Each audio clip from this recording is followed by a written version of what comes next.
તમારો દિવસ સારો હોય ને તો તમારી પાસે કોઈક માગવા આવે, બાકી આ દુનિયામાં તમારી સામે કૂતરું જોવે એમ નથી. આપણી સામે આપણો સારો સમય છે એટલા માટે આપણી પાસે કોઈક માગવા આવ્યું છે. આ દુનિયાની 3 વાતો યાદ રાખવી. પૈસો કમાવો બહુ અઘરો છે. આપણા વડીલોની કહેવત છે કે ભાઈ કમાવ તો ખબર પડે કેટલી વિહ હો થાય.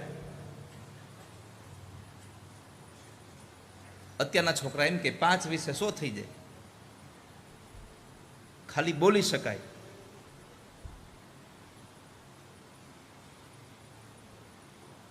તો પહેલી વાત છે કે પૈસો કમાવો બહુ અઘરો છે, બહુ મુશ્કેલ છે.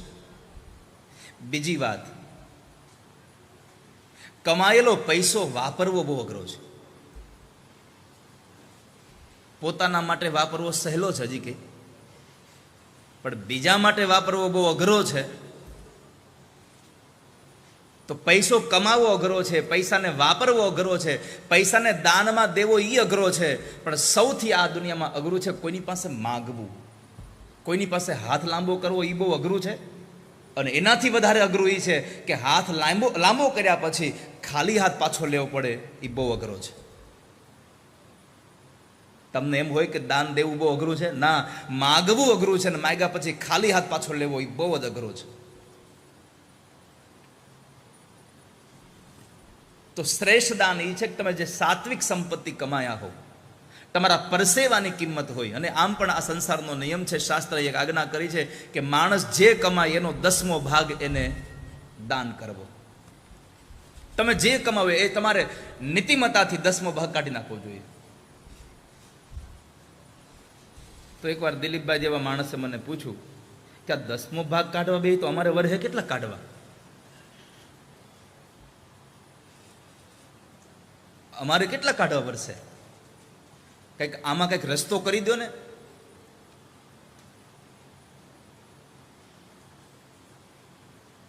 વર્ષે 1 કરોડ કમાઈ તો 10 લાખ તો દઈ દેવા પડે. તો આમાં કંઈક રસ્તો કરી દો. મેં કીધું કેમ? તો કે આટલા બધા કેમ યાદ? 10મો ભાગ કાઢી તો કેટલા દેવા પડે? મેં કીધું એક કામ કરો, અડધું કમાવાનું કરો. 100 રૂપિયા કમાતા હો તો 10 રૂપિયા દેવા પડે ને. 50 રૂપિયા જ કમાવું, 5 રૂપિયા જ દેવા પડશે. એની સિવાય બીજો રસ્તો નથી આપણી પાસે.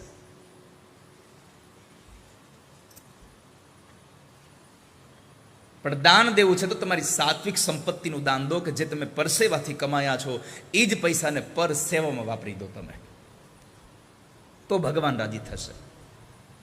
તો સૌથી શ્રેષ્ઠ દાન કયું એની વાત આવી ગઈ, સાત્વિક દાન. એની અંદર ત્રીજો પ્રશ્ન, ઘરમાં ઘર, એમાં ઘર, એમાં ઘર. આ ત્રીજો પ્રશ્ન, સુપાત્રને દાન આપવું એટલે શું? બહુ સાચી વાત કરી છે. દાન પણ સાત્વિક રીતે અને સુપાત્રને દેશે કાલે ચ પાત્રે ચ. ભગવાન બોલ્યા છે કે 3 વસ્તુ છે દાન દેવા માટે.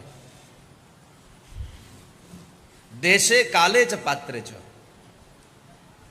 સૌથી પહેલા સ્થાન જોવું જોઈએ. હું દાન કઈ જગ્યાએ ઉભા રહીને આપું છું, હું દાન કેવી જગ્યાએ આપું છું. અત્યારે જ્યાં સમાજ માટે દાન દેવાઈ રહ્યું છે, ઉત્તમ દાન થઈ રહ્યું છે. અહીંયા સ્થળ બરાબર છે. ભાગવતનું આ ભાગવતનો માંડવો છે. પુરુષોત્તમ માસ જેવો સમય છે. પાત્રતા જોઈને દાન આપવું જોઈએ. મંદિરના પગથિયા ઉપર કોઈ માણસ બેઠો છે, અપંગ છે, પોતે કમાઈ શકે એમ છે નહીં, અને એને જોઈને તમને દયા આવે ને તમે એ દયામાં એને તમે દાન પુણ્ય કરી દો. પણ જો એ માણસ એ પૈસાનું તમને ખબર હોય કે આ માણસ વ્યસને ચડેલો માણસ છે, દારૂની લતે ચડેલો માણસ છે, જુગારની લતે ચડેલો માણસ છે, અને આ માણસ આ મારા આપેલા પૈસાથી દારૂ પીને પોતાના પરિવારના લોકોને દુઃખી કરનારો છે, આ જાણવા છતાં પણ તમે દાન પુણ્ય કરો તો પાપના ભાગીદાર તમે બની રહ્યા છો. તમે પોતે પાપી બની રહ્યા છો. માટે પાત્રતા જોઈને દાન કરવું. સુપાત્ર એને કહેવાય કે જે માણસ ખરેખર પોતાની આવશ્યકતાને લઈને માણસ કંઈક ભીખ માગવા માટે, કંઈક યાચના માટે બેઠો છે. તો પાત્રતા જોઈને દાન કરવું. પછીનો પ્રશ્ન છે કે જ્ઞાન આપનાર ગુરુ માટેનો પરમ વિનય કેવો હોવો જોઈએ. તો એના માટેની વાત તમને કહું તો ગુરુની આજ્ઞાનું પાલન કરનારો માણસ છે એ પરમ વિવેકી છે. આજ્ઞા કદાચ અવળી હોય તો સ્વીકાર કરી લેવો. ગુરુની આજ્ઞામાં સંદેહ ન કરવો કોઈ દિવસ, સંશય ન રાખશો કોઈ દિવસ, એમાં શંકા ન કરશો કોઈ દિવસ. અને ગુરુની આજ્ઞાનું પાલન કરશો તો આજ નહીં તો કાલ, કાલ નહીં તો પછીના દિવસે તમને સિદ્ધિ મળ્યા વગર નહીં રહે, નહીં રહે ને નહીં રહે, એમાં કોઈ જાતનો સંશય નથી. સ્વામી રામકૃષ્ણ પરમહંસ અને સ્વામી વિવેકાનંદજી આ બંને જણા એકવાર રેલવે સ્ટેશન ઉપર બેઠેલા.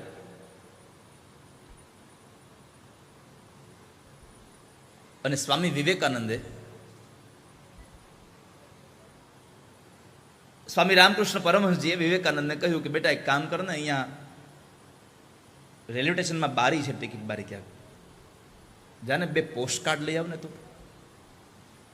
સ્વામી વિવેકાનંદજી ગયા, લાઈન હતી ટિકિટ બારી ઉપર, તો લાઈનમાં ઊભા રહ્યા અને પછી ત્યાં આવ્યો, એમનો વારો આવ્યો એટલે બારીથી નજીક ગયા અને પૂછ્યું, પેલા અંદરથી સાહેબે પૂછ્યું ક્યાંની ટિકિટ આપું? તો સ્વામી વિવેકાનંદે કહ્યું મારે ટિકિટ નથી જોઈતી, મને 2 પોસ્ટકાર્ડ જોઈએ છે.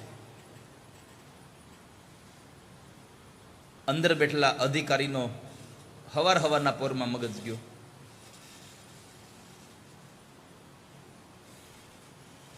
કઈ ભાન જેવું છે કે નહીં, ખાલી આમ નીકળી જ પડ્યા છો? એટલા ગરમ થઈ ગયા કે આ ટિકિટ બારી છે, આ પોસ્ટકાર્ડ મળે, અહીંયા ટિકિટ મળે. સ્વામી વિવેકાનંદે સહજતાથી ખાલી એટલું જ વિનમ્રતા સાથે કીધું કે સાહેબ, મારે ટિકિટની આવશ્યકતા નથી, મને પોસ્ટકાર્ડની આવશ્યકતા છે, એટલે હું પોસ્ટકાર્ડ લેવા આવ્યો છું. તમારી પાસે ન હોય તો ના પાડી દો. આમાં આટલું બધું ગરમ થવાની જરૂર ક્યાં છે?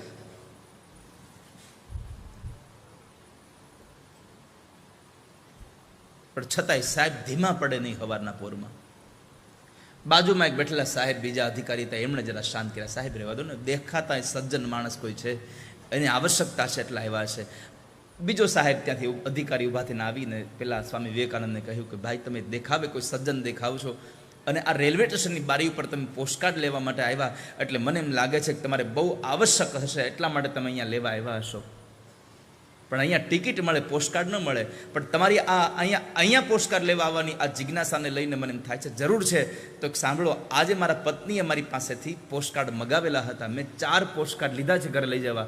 એક કામ કરો, 2 તમે લઈ જાઓ, 2 હું લઈ જાઉં, આપણા બેયનું કામ થઈ જશે. આજે 2 પોસ્ટકાર્ડ લઈને સ્વામી વિવેકાનંદજી આવે છે રામકૃષ્ણ પરમહંસ પાસે, અને રામકૃષ્ણ પરમહંસને કહ્યું આલ્યો બાપજી પોસ્ટકાર્ડ આપ્યા. અને એ પોસ્ટકાર્ડ આપીને પછી પૂછ્યું, બાપજી મારે એક પ્રશ્ન કરવો છે, બોલો શું કહેવું છે? તો કહે છે કે બાપજી, આ રેલવે સ્ટેશનની ટિકિટની બારીએ તમે મને પોસ્ટકાર્ડ લેવા મોકલ્યો, આવી અવળી આજ્ઞા શું કામ કરી? આવી અવળી આજ્ઞા શું કામ કરી? અને ત્યારે રામકૃષ્ણ પરમહંસે કહ્યું, બેટા હું જોતો તો તને મારા શબ્દોમાં કેટલો ભરોસો છે, તને મારી આજ્ઞામાં કેટલો ભરોસો છે. મને ખબર હતી કે તને આ પોસ્ટકાર્ડ મળવાના છે, પણ તને ભરોસો છે કે નહીં મારા શબ્દોમાં, એ જોવા માટે મેં તને તપાસ્યો. તો આ કથા ઉપરથી મને એવું લાગે છે કે ગુરુ ગમે તે આજ્ઞા કરે એનો સ્વીકાર કરશો ને તો જિંદગીમાં તમે કોઈ પાછા નહીં પડવા સંસારમાં. ગુરુમાં પરમ વિનય હોવો જોઈએ, એની બધી જ વાતોને સ્વીકાર્ય હોવી જોઈએ. સ્વામી સાંદીપની ઋષિ પણ જ્યારે એના ગુરુના આશ્રમમાં ભણતા હતા, ત્યારે ગુરુ જે આજ્ઞા કરે એનું પાલન કરે. ગુરુ જે આજ્ઞા પાલન કરે તો કહે છે કે આ ઝૂંપડાને આગ લગાડી દે, ઝૂંપડીને આગ લગાડી દે. એમાં જ્યારે સાંદીપની ઋષિ જ્યારે ભણતા ભણતા મોટા થયા અને એને ગુરુને જ્યારે વૃદ્ધાવસ્થા આવી અને એને નિવૃત્ત થયા, ત્યારે બધા જ વિદ્યાર્થીઓને બોલાવ્યા અને કહ્યું કે મારે હવે નિવૃત્તનો માર્ગ આવ્યો, મારે તમને બધાને કંઈક મારી દક્ષિણા, મારી કંઈક તમને પ્રસાદી આપી છે. એટલે ગુરુએ બધા જે હોશિયાર વિદ્યાર્થીઓ હતા બધાને કોઈકને પોતાનું તરભાણું આપ્યું, કોઈને પૂજાનું પંચપાત્ર, કોઈને આચમની, કોઈને આસન, કોઈને ગૌમુખી, કોઈને માળા, આ બધું આપ્યા કર્યા. પરંતુ એ સમયે સાંદીપનીને કંઈ આપ્યું નહીં. બીજા બધા વિદ્યાર્થીઓ સાંદીપની સામું જોઈને હસે, કારણ કે બીજા બધા થોડા હોશિયાર હતા, સાંદીપની થોડા અભ્યાસમાં નબળા હતા, કારણ કે ગુરુની સેવા જ કરતા. એના કપડાં ધોવાના, એની રસોઈ બનાવવાની, એના વાસણ ધોવાના, એના ઘરના કચરા પોતા આ બધું કરવાનું. ત્યારે પોતા જ નહોતા, ત્યારે લીપણ હતું.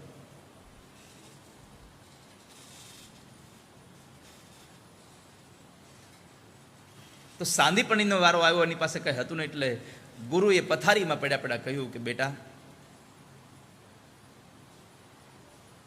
તને આપવા માટે મારી પાસે કંઈ છે નહીં. સાંદીપણીએ બે હાથ જોડીને એટલું જ કીધું, ગુરુદેવ તમારા આશીર્વાદ છે મારા માટે બહુ છે.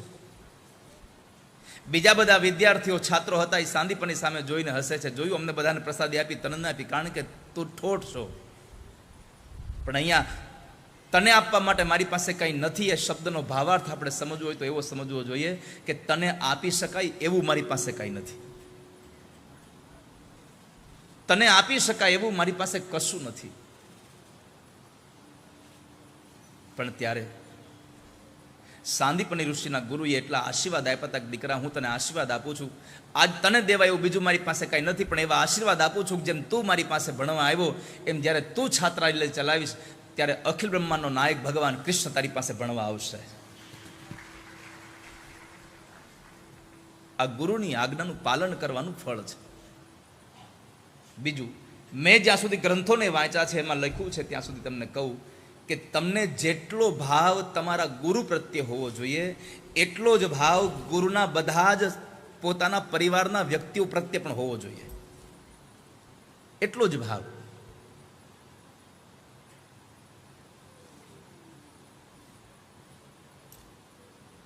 તો તમારા આ 4-5 પ્રશ્નોનો જવાબ આજે તમને આપ્યો. સંતોષ થાય તો બહુ સારું.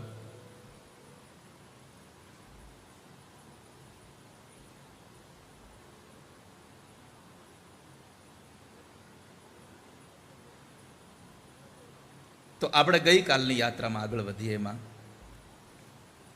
ચતુર્થ સ્કંદને વિશ્રામ કર્યો. પંચમ સ્કંદમાં આપણે મંગલ પ્રવેશ કરતા હતા, અને એ પંચમ સ્કંદમાં મનુ મહારાજના દીકરા પ્રિયવ્રતની કથા છે.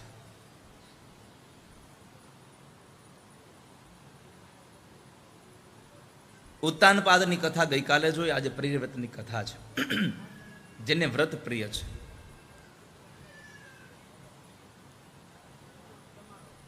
પરીક્ષિત રાજાએ કહ્યું કે બાપજી, તમે હમણાં એમ કહ્યું કે પ્રિયવ્રત રાજાએ વિશ્વકર્માની દીકરી સાથે લગ્ન કર્યા, એને દીકરાઓ થયા,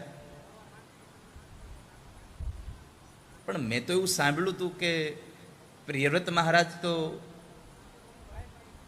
મહાજ્ઞાની છે, આત્મારામ પુરુષ છે,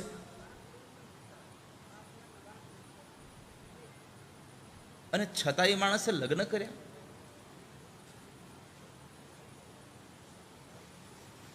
તો મને એક સંશય થયો કે જે માણસ ભગવાનને ભજતો હોય એ ઘરમાં રહીને ભગવાનને કેવી રીતે ભજી શકે?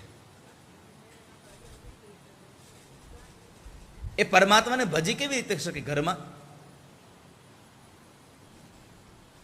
સંશયોયમ મહાન બ્રહ્મન દારાગાર સુતાદિશુ. પોતાની પત્ની, પોતાના બાળકો, પોતાના સગા સંબંધીઓ, આ બધા એને બાધક ન બને સાધનામાં?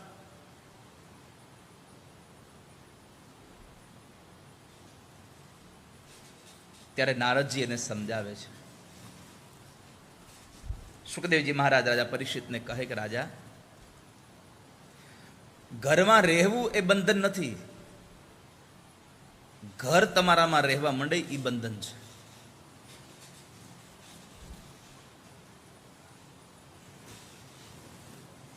સારા બ્લેન્કેટ ઓઢવા એ દુઃખ નથી, પણ મને મારા બ્લેન્કેટ વગર ઊંઘ ન આવે એ દુઃખ છે.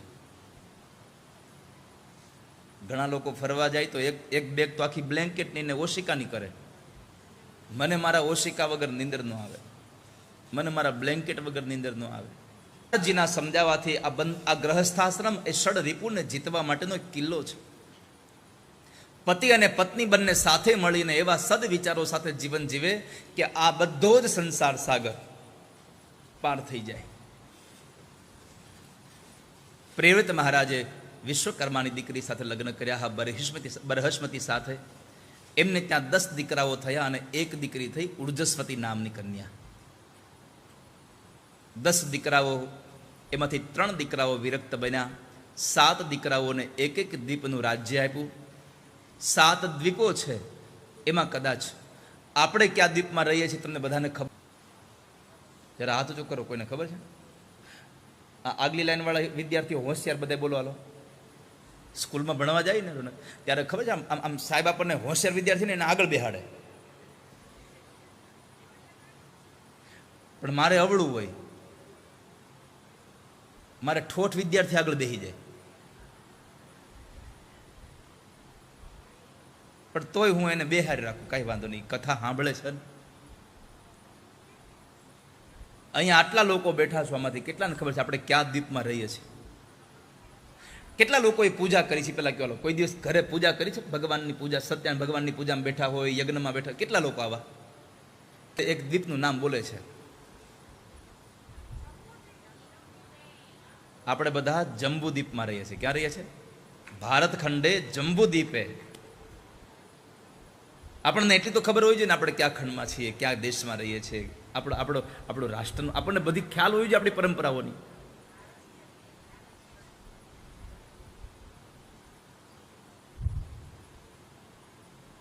આપણે જે રાજ્યમાં જે દ્વીપમાં રહીએ છીએ એ જંબુ દ્વીપના રાજા પ્રિયવ્રતના પુત્ર આગ્નિદ્ર થયા. એમણે પૂર્વચિતિ નામની અપ્સરા સાથે લગ્ન કર્યા. એમને ત્યાં નાભી નામનો દીકરો થયો. એમણે મેરુની દીકરી સાથે, મેરુ દેવી સાથે લગ્ન કર્યા અને એણે ભગવાનના યજન દ્વારા પરમાત્માનું ભજન કરતા કરતા ભગવાનને ભજ્યા અને એમણે ત્યાં યજ્ઞ દ્વારા યજન કર્યું હતું. એટલે એમને ત્યાં સ્વયં પરમાત્મા ઋષભદેવજી મહારાજ દીકરાના રૂપે પ્રગટ થયા. અને આ ઋષભદેવજી મહારાજ એટલે તમે જોવા જાઓ તો જૈન સંપ્રદાય જે છે એના 24 તીર્થંકરો હોય છે.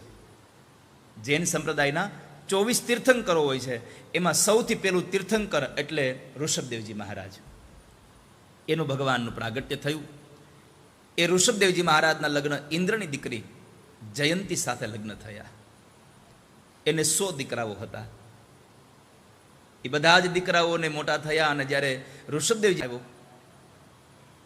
કુસંગના પ્રભાવની વાત બતાવી અને પછી ઋષભદેવજી મહારાજ યાત્રાએ નીકળી ગયા, પોતે તીર્થ માટે નીકળી ગયા, ભ્રમણ માટે નીકળી ગયા. આ બાજુ એના 100 દીકરાઓ હતા, એમાંથી 81 દીકરાઓ કર્મકાંડી બ્રાહ્મણ બન્યા. એણે કર્મનો માર્ગ લઈ લીધો. 9 દીકરાઓ યોગેશ્વર બન્યા, 9 દીકરાઓએ રાજ્યાધિકારને પામ્યા અને સૌથી મોટો દીકરો જે હતા એ ભરતજી મહારાજ ચક્રવર્તી રાજા બન્યા. ચક્રવર્તી રાજ્ય કરીને અંતે પોતે પણ નિવૃત્તિના સમયમાં બધું જ દીકરાઓને સોંપી દઈ, ઉત્તરાધિકારીઓને સોંપી દઈ અને પોતે પુલ્હાશ્રમની અંદર ગંડકી નદીના કિનારે જઈ અને પુલ્હાશ્રમમાં ભગવાનનું ભજન કરે. હરી હરી હરી બોલતા હતા. કમર સુધીના પાણીમાં ઉભા રહે અને ભગવાનને જપ કરે, હરી હરી. એમાં બરાબર એક હરણનું જીવતું બચ્ચું આમ તણાતું જતું હતું અને ભરતજી મહારાજની નજર પડી તો એને એક જીવ પ્રત્યે દયા આવી ગઈ. એટલે બચ્ચાને તરત જ ઉઠાવીને કિનારે લઈ આવ્યા, પોતાની આશ્રમમાં, પોતાની ઝૂંપડીએ લઈ આવ્યા. એ બચ્ચાની સાર સંભાળ રાખવા માંડ્યા. પણ ઘટના એ ઘટી કે જે માણસ બધી સંપત્તિ છોડી અને હરી હરી બોલવા માટે નીકળી પડ્યા હતા, એ માણસને હવે હરિણમાં આસક્તિ થઈ. ધીમે ધીમે હરિહરી ઓછું થતું ગયું, હરિણ હરિણ થતું ગયું. અને એમાં એક વખતના સમયે હરણનું બચ્ચું જંગલમાં જતું રહ્યું. એને શોધવા માટે થઈ અને ભરતજી મહારાજ જંગલમાં ભટકે છે, પણ મોઢામાંથી એક જ શબ્દ નીકળે, હરિણ હરિણ હરિણ. અને આ હરિણ હરિણ બોલતા બોલતા અંત સમય આવ્યો, મર્યા તો બીજો જન્મ કાલંજર પર્વતમાં હરણ તરીકે થયો. અંતે યામતી સા ગતિ. અંત સમયે તમારું મન જેમાં હશે એવી ગતિ થશે. એટલે ભગવાન કહે છે, અંતકાલે ચ મામેવ સ્મરણ મુક્તવા કલય વરમ. ગીતાજીમાં ભગવાન બોલ્યા છે કે જે માણસ અંત સમય મારી સ્મૃતિ રાખે છે એ માણસને પછી ખરાબ અવનીમાં એને જન્મ નથી લેવો પડતો. જે મારું સ્મરણ કરે છે એને દુઃખને ભોગવવું નથી પડતું, એને યાતનાઓ ભોગવવી નથી પડતી.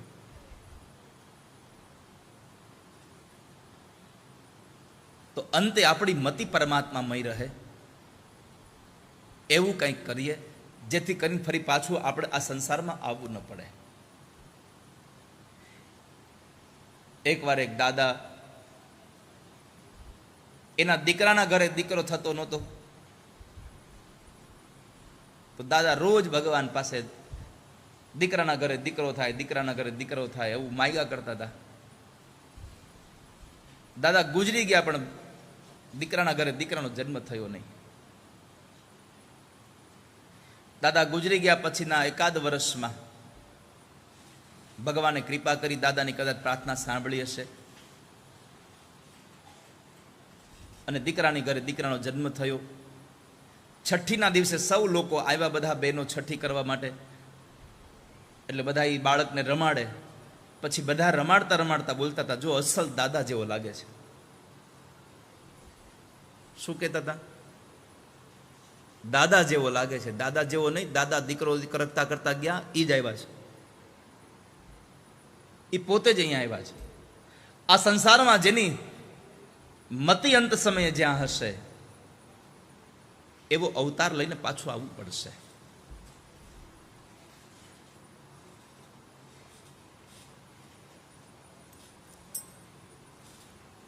માટે આપણો અંતકાળ બગડી ન જાય એવા ભાવ સાથે આપણે ભગવાનનું સ્મરણ કરીએ. બીજા જન્મમાં કાલંજર પર્વતમાં હરણ થયા, પણ એક હરણના શરીરમાં પણ એને સ્મૃતિ હતી કે મારાથી એક હરીમાંથી હરિણ થયું એટલે મારે બીજો જન્મ લેવો પડ્યો. એટલા માટે એમણે હરણના શરીરમાં પણ ભગવાનનું ભજન કરતા કરતા હરણનું શરીર છોડ્યું. તો એનો જન્મ એક બ્રાહ્મણને ત્યાં દીકરા તરીકે થયો.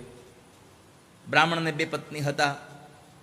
એક પત્ની દ્વારા એક જોડલું થયું, દીકરો અને દીકરી. બીજી પત્ની દ્વારા એક દીકરો હતો. એમાં જે જોડલામાં જે દીકરો હતો એ સ્વયં ભરતજી મહારાજ પોતે હતા. મા બાપ મૃત્યુ પામ્યા. યજ્ઞ હતો અને એક માણસની બલિ ચડાવવાની હતી. તો એના માટે ભરતજી મહારાજને પકડીને લઈ ગયા. કોઈનો વિરોધ જ ન કર્યો. જેને પોતાના આત્માનું જ્ઞાન સમજાઈ જાય પછી આ શરીર માટે કોઈ દિવસ કોઈ ઝઘડો ન કરે.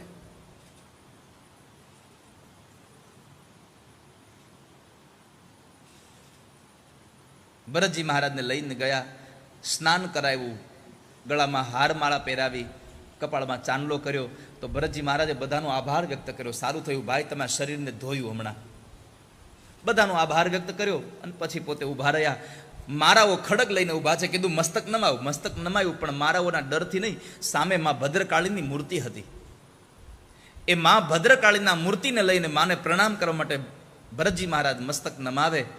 મારાઓ જેને મારવા ગયા તો મૂર્તિ ફાટે છે અને એમાંથી સ્વયં માં જગદંબા પ્રગટ થયા અને એ જગદંબાએ મારાઓને મારી અને ભરતને બચાવ્યા. ભરતે માં જગદંબાને દંડવત પ્રણામ કર્યા અને પ્રણામ કરીને કીધું કે માં, ધન્ય થયો કે આજ મારાઓ મને અહીંયા લઈ આવ્યા. જો મારાઓ મને ન લઈ આવ્યા હોત તો હે જગદંબા, મને તમારા દર્શન ન થયા હોત. આમ જોવા જાવ તો ભરતજી મહારાજની આપણને કથા સમજાવે છે કે બધી વાતને પોઝિટિવ લીધા કરો. પરિવર્તન એ દુનિયાનો નિયમ છે. તમારી સાથે જે કાંઈ થઈ રહ્યું છે બધું સારું થઈ રહ્યું છે, આવું સમજ્યા કરો.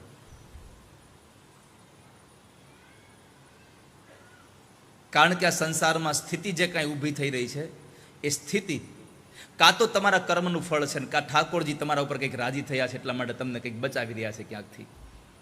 એટલા માટે મેં ગઈકાલે પણ કહ્યું હતું કે પગ ભાંગી જાય અને સરહદ ઉપર જવાનું ન થાય તો સમજવું પગ ભાંગ્યો એ ઠાકોરજીએ મારો જીવ બચાવ્યો છે. ખાલી પગ જ ભાંગ્યો, મને ન ભાંગી નાખ્યો. માણસ પોઝિટિવ લે, કોઈ પણ વાત હોય ને, જો માણસ સકારાત્મક રીતે રહી લે તો એનું જીવન ધન્ય થતું જાય. પણ આપણને થાય છે એવું કે એટલી મહેનતથી બનાવેલી એ દાળ નથી દેખાતી, એમાં મીઠું ન નાખ્યું નહીં દેખાય આપણને. અને એને ન નાખ્યું એવું ન હોય, એ ભૂલી ગયા હોય અને કાં ઓછું થયું હોય. અને પછી આપણે જેની પાસે માગીએ છીએ, ઘણાની ભાષા તમે જુઓ શું કે તમારામાં જે ઓછું છે એ આપો મને. દાળમાં મીઠું ઘટતું હોય તો શું કે બહેનોને આ બાજુ તમારામાં નથી થોડુંક આપો, પછી ડબલું આવે લ્યો તમારામાં છે એ તમને આપીએ.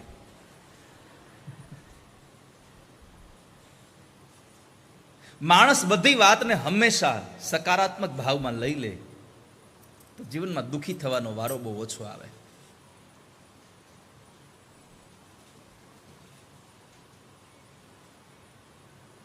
ભરતજી મહારાજ ત્યાંથી નીકળ્યા. માર્ગની અંદર સિંધુ સ્વરવીર દેશનો રાજા રહુગણ કપિલ મુનિના આશ્રમની અંદર ભગવાનની ભક્તિ કરવા માટે, સત્સંગ કરવા માટે જતો હતો. અને એ સત્સંગ કરવા જ્યારે જતો હતો ત્યારે એની પાલખી ઉપાડીને 4 લોકો લઈ જતા હતા. એમાં એક માણસ ભાગી ગયો એટલે એની જગ્યાએ જંગલમાં ભરતજી મહારાજ આમ રખડતા હતા એટલે એને પકડ્યા. હાલો ભાઈ પાલખી ઉપાડો. ભરતજી મહારાજે પાલખી ઉપાડી. એને કોઈનો વિરોધ ન કર્યો. પણ બન્યું એવું કે બરાબર માર્ગમાં જંગલના રસ્તામાં કીડા મકોડા જોયા એટલે કોઈ જીવ મારાથી મરી ન જાય, પાપ ન થઈ જાય એટલે ભરતજી મહારાજે જરા કૂદકો માર્યો. હવે એક તો અહીંયા ખંભા પર પાલખીનો દંડ હતો અને એમાં કૂદકો લગાવ્યો એટલે પાલખી હલી તો અંદર જે દંડ હતો એ રાજાને માથામાં વાગ્યો. અને આ તો રાજા કહેવાય.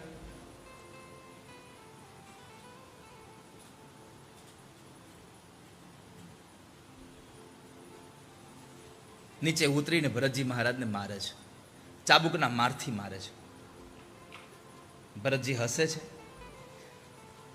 રાજા રહુગણ પૂછે છે કે તને એલા વાગતું નથી, તું મરેલો છો? 2 જવાબ આપ્યા ભરતજી મહારાજે કે મહારાજ તમે કોને મારો છો? તમે તો શરીરને મારો છો અને હું તો આત્મા છું, હું શરીર છું. તમે મને નથી મારતા, તમે શરીરને મારો, એમાં હું શું કામ દુઃખી થાવ? નૈનમ છિંદંતિ શસ્ત્રાણી નૈનમ દહતિ પાવક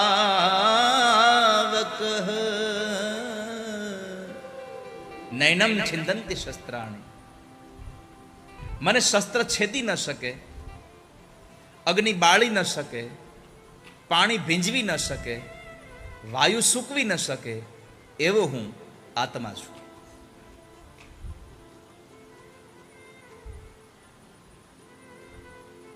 અને રહી વાત મરેલાને ઉપાડવાની, તો મરેલા તમે મહારાજ મને કહો 4 લોકો કોને ઉપાડે? જે મરી ગયો હોય એને. તો અમે 4 લોકોએ તમને ઉપાડ્યા છે, મને કોઈ ઉપાડ્યું નથી. આ 2 વાતના જવાબથી રાજા રહુગણને થયું કે કોઈ સામાન્ય પુરુષ નથી.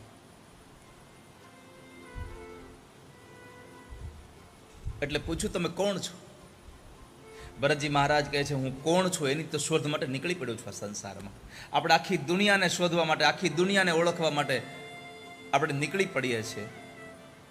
આખી દુનિયાને જાણવા માટે થઈને આપણે બધું કામ કરીએ છીએ, પણ ક્યારેય વિચાર્યું કે હું કોણ છું? પોતાની જાતને ઓળખવાના પ્રયત્ન કર્યા ક્યારે? આપણે બધાને ઓળખવા છે, આપણે પોતાની જાતને નથી ઓળખવી ક્યારે.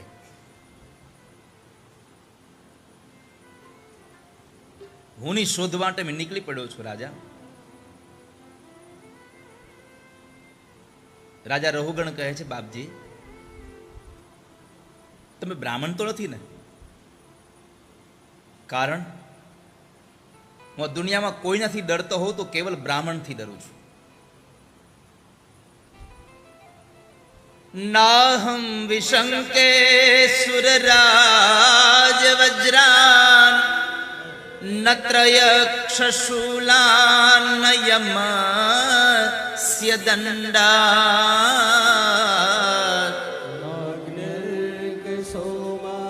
નથી. શંકરના ત્રિશૂળથી ન ડરતો હું, યમના દંડથી ન ડરતો હું, અગ્નિથી ન ડરતો, વાયુથી ન ડરતો. કેમ? હું ડરું છું તો એ ખાલી બ્રાહ્મણના અપરાધથી ડરું છું. અને એનું કારણ એક જ છે, ઇન્દ્રનું વજ્ર, શંકરનું ત્રિશૂળ, એમનો દંડ, અગ્નિ કોઈ મને મારવા ચાહે તો મને એકને મારે, પણ મારાથી બ્રાહ્મણનો અપરાધ થઈ જાય અને જો બ્રાહ્મણનો શ્રાપ મળી જાય તો મારા આખા ખાનદાનનો નાશ થઈ જાય. માટે હું ડરું છું તો માત્ર ને માત્ર ભગવાન બ્રાહ્મણના અપરાધથી ડરું છું. તમે બ્રાહ્મણ તો નથી ને કોઈ? ભરતજી મહારાજે કહ્યું રાજા તમે ચક્રવર્તી રાજા ભરતને ઓળખો છો? અરે હા હા, એના જ રાજ્યમાં રહીએ છે, એ મૃત્યુ પામ્યા છે. રાજા એ તમારા માટે મરણ પામ્યા છે, હું એ જ ચક્રવર્તી રાજા છું ભરત. હું પણ તારી જેમ સત્સંગ માટે થઈ અને હું પુલ્હાશ્રમમાં નદી કિનારે ગયો હતો. પણ ત્યાં મારું મન હરી હરી કરતા કરતા એક હરિણમાં લાગ્યું અને આજ મારે બીજા 2 જન્મ લેવા પડ્યા, હરણ પણ થવું પડ્યું અને આ મનુષ્યનો અવતાર લઈને આવવું પડ્યું. માટે તમને કહું છું કે તમે સત્સંગમાં જાઓ છો તો સત્સંગમાં આટલો બધો અહંકાર ન કરો. સત્સંગમાં માણસ વિનમ્ર બને, સત્સંગમાં માણસ સૌમ્ય બને, વિવેકી બને. આવી કથાઓના માધ્યમથી જે કથાઓ આપણે સાંભળીએ પછી આપણા જીવનમાં જો એક ગુણ આપણા અંદર આવે તો કામ થઈ જાય.